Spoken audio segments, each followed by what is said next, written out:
Thanks so much for tuning in. You're watching BQ Prime. My name is Alex Matthew. If you've watched the two-wheeler space in India over the past month or so, you will see that there's been a lot of action, particularly in the motorcycle space. And this is now within that motorcycle space, the mid-size segment that we're speaking about. And that's the area that Royal Enfield, ICICI Motors Royal Enfield, has dominated for quite a while now. The action that I've been talking about has to do with certain tie-ups that have been made by the other major two-wheeler manufacturers in the form of Hero MotoCorp and Harley Davidson, as well as Bajaj Auto and Triumph. The question that a few people are asking is that with these tie-ups, will Bajaj and Hero MotoCorp manage to dethrone Royal Enfield that has been a king, undisputed, in the mid-size segment? We'll talk about the implications for both ICICI Motors and also Hero MotoCorp and Bajaj Auto. Joining me to talk about this in more detail is Basudeb Banerjee, who is the analyst at ICICI Securities. Thank you so much, Basudeb, for taking the time. And really interesting from the perspective of somebody who watches the auto space. The thing is that Triumph has sold in the past in India. Harley Davidson has sold in the past in India. They haven't really managed to make a mark. Why is this time so different? And I think the reaction in the stock prices tells us everything that we need to know about what people are thinking about this, because ICICI is down about 10% in the month so far, and the other two counters have rallied.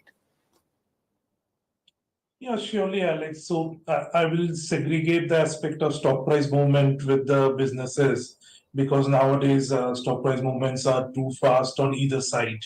So let's talk about it later. See, from a business perspective, Triumph Bajaj tie-up, I think, was known 5 years back. There were many years, even COVID went by, so finally it has come. So it is nothing new, it was quite expected. And similarly, Harley-Hero partnership was known almost a couple of years back. So the model finally got launched. So I will say that adjusting for introductory pricing, on-road price after 6 months of launch in general will be 3 odd lakhs for the models in general down the line. So yes, two-wheeler premiumization is a sustainable theme. And unfortunately, in last 4 years, where because of emission norm changes, road tax change, insurance change, safety norms, metal price inflation, and your petrol price increasing, the cost of ownership inflation was almost 7-8% per annum. And that coincided with household income not growing at that pace because of economic weakness or COVID. So that's why the overall motorcycle industry didn't grow. But within that, if you look at even in this tough period, the mix of 250cc plus bikes improved from 6% to 8%. So which means that even in tough times, the aspiration for young India is moving up. And now we are at a phase where we don't have any major TCO inflation for a bike, either emission norm change or a metal inflation or a petrol price increase. So there is no reason that the premiumization theme will not continue going ahead. And the mix of 250cc plus bikes can easily move up from 8% of the market towards 9-10%. And that will take care of all these newcomers in an exhaustive manner. So we believe that X of Royal Enfield 250cc plus market can easily be 15,000-20,000 per month, which will absorb these new launches. Interesting. So what you're saying is that the pie itself is growing larger. And so the incumbent will kind of be protected from that point of view. But I want to break this up from the business perspective as well into two blocks. If we're talking about Hero and Bajaj on one end and ICICI Motors on the other. So let's talk about Hero and Bajaj first. If I look at the volume picture in the first quarter of this year, I see that Bajaj has done reasonably well in the domestic market. It's seen volumes rise quite substantially. Hero, on the other hand, has seen a very marginal degrowth. There's been some conversation, Basudeb, about the shrinking of the smallest capacity engine, or the bottom of the pyramid, so to speak. Why do you think that is happening? Some people are talking about electric mobility. With the doing away of the FAME incentives, do you think that some of that will be reversed? So it has nothing to do with the FAME incentives or electric vehicles at all.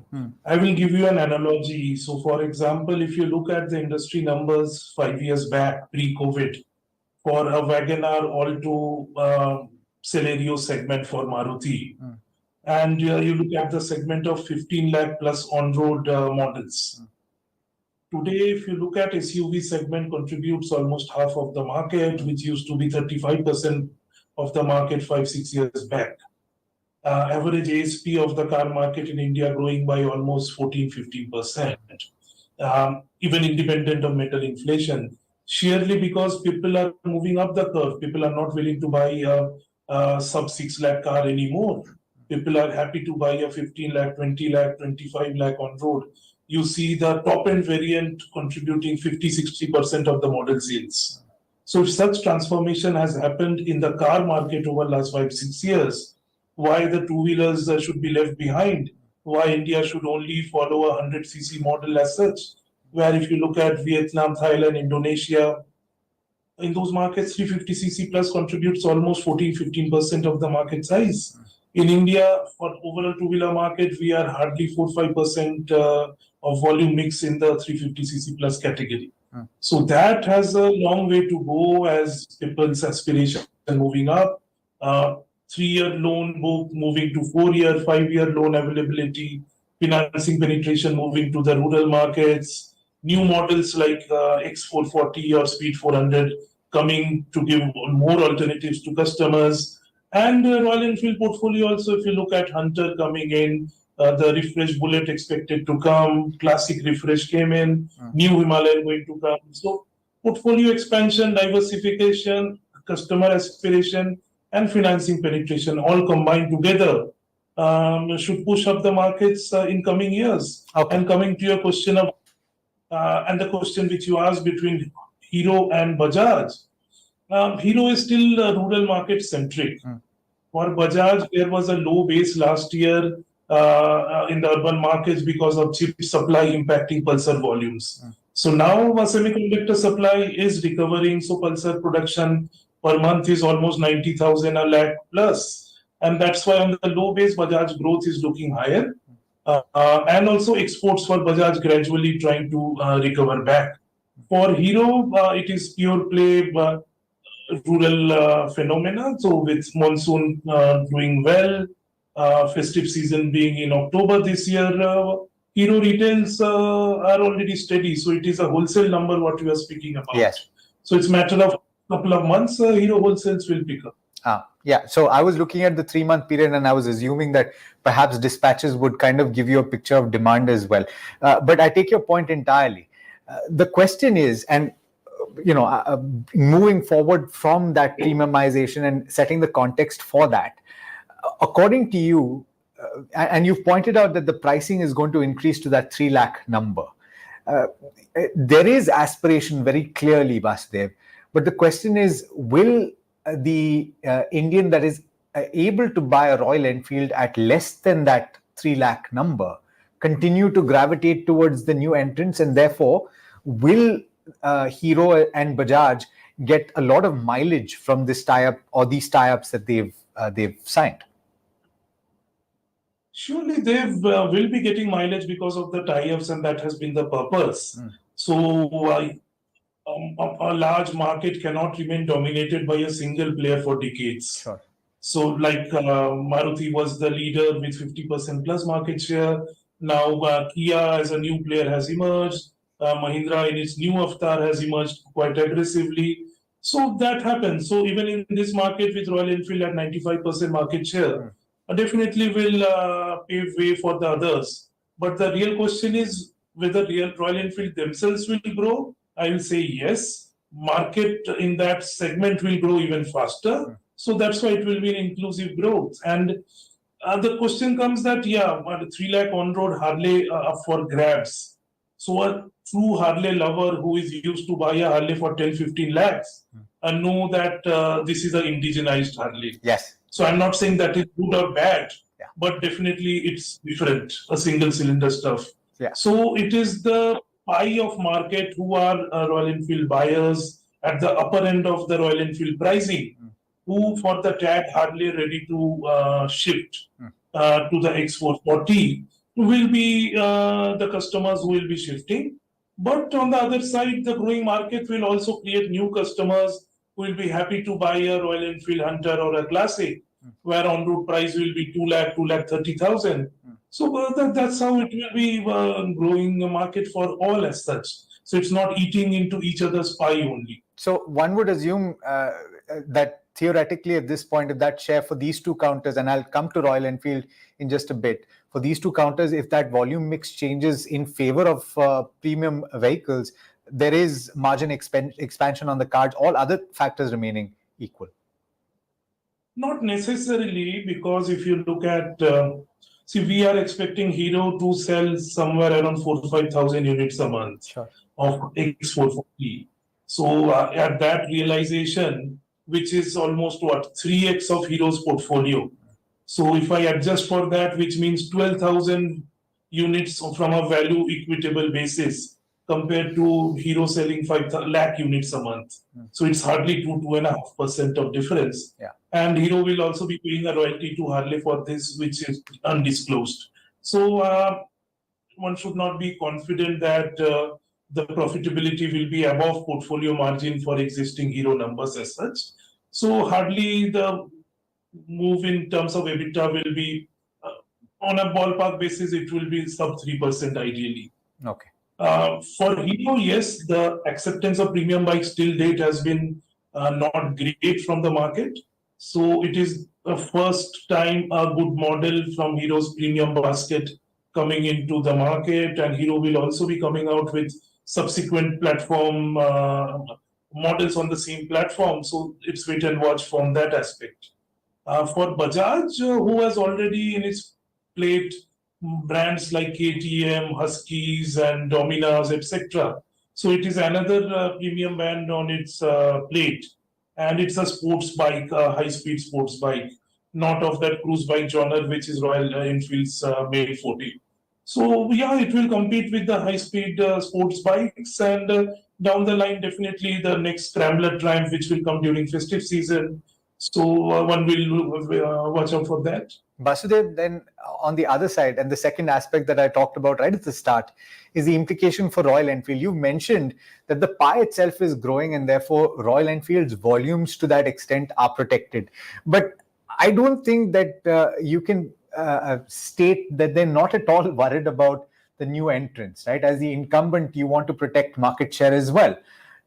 Will pricing pressure kind of hurt them going forward, in your opinion? I think that's what some people are fearing, and that's why the stock price has gone down. And we'll talk about valuation and stock price after this answer. So frankly speaking, that is the two sides of the coin. Some people can fear, some people can think that pricing power will go down, volume will go down, margin will go down, and that's why the stock price fall is justified. And on the other side of the coin, where I believe that it's just the initial knee-jerk reaction and things will fall in place in the forthcoming months. Royal Enfield also launching new models and the market pie itself expanding. So I won't be surprised if Royal Enfield stock price recoups back this loss in the forthcoming months with splendid show in terms of volume, both in domestic and export markets. Okay, so then let's talk about that valuation number then. Based on everything that we've discussed so far, and we're talking about three major players in the two-wheeler market in India. Talk about the valuations as they stand right now. Royal Enfield, based on what I'm gauging from what you're saying, and Eicher, therefore, is attractively valued right now and could be picked up. Is that right? In fact, we have upgraded Eicher Motors to buy from Air today itself. Okay. Okay. And what kind of target would you be ascribing to that? And talk about the other two players as well. So we have an ad rating on both Hero and Bajaj, with Bajaj price target of around 5,400, and for Hero around 4,185. and for Royal Enfield at 4039. So Royal Enfield trading at some 20 times FY25 earnings.